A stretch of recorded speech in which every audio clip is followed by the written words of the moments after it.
Salut tout le monde, donc aujourd'hui je vais vous expliquer en fait l'objectif des phases de Fat Loss and Conditioning.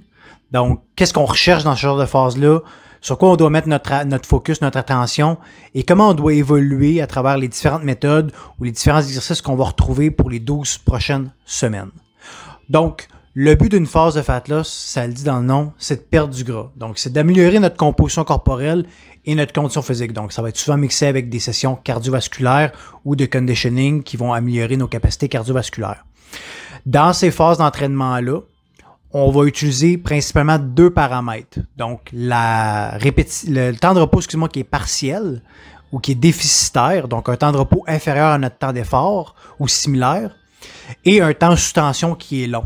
Donc, plusieurs enchaînements d'exercices back-à-back, comme un triset, un giant set ou un circuit, pour créer un temps sous tension qui est long, une grande densité de travail, donc beaucoup d'efforts dans une même session, et un volume qui est élevé. Donc, on performe beaucoup de répétitions, beaucoup de séries, beaucoup d'exercices dans un même temps de travail.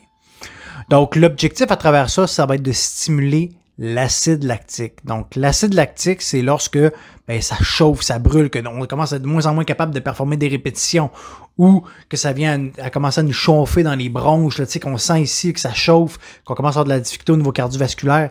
Donc, c'est l'acide lactique. Donc, c'est l'hormone, en fait, qu'on essaie de relâcher le plus lorsqu'on fait ce genre d'entraînement-là, parce que ça va être l'hormone qui va nous permettre d'accélérer le métabolisme, d'augmenter la production d'hormones de croissance qui vont avoir stimulé notre métabolisme de base par la suite après nos entraînements et faire en sorte que on va être plus enclin à brûler plus de gras par la suite, même lorsqu'on a terminé nos entraînements. Donc, ça permet d'aller chercher cet élément-là, ça permet de créer une dépense calorique aussi à l'effort qui est un petit peu plus élevée. Donc, c'est les objectifs de ce genre d'entraînement-là. Donc, le but, c'est pas de faire des PR au gym, c'est pas d'augmenter les charges le plus possible, ça va être souvent de résister et de tolérer en fait à l'accumulation de fatigue et à l'accumulation d'acide lactique qui va se créer tout au long des séries que vous allez performer.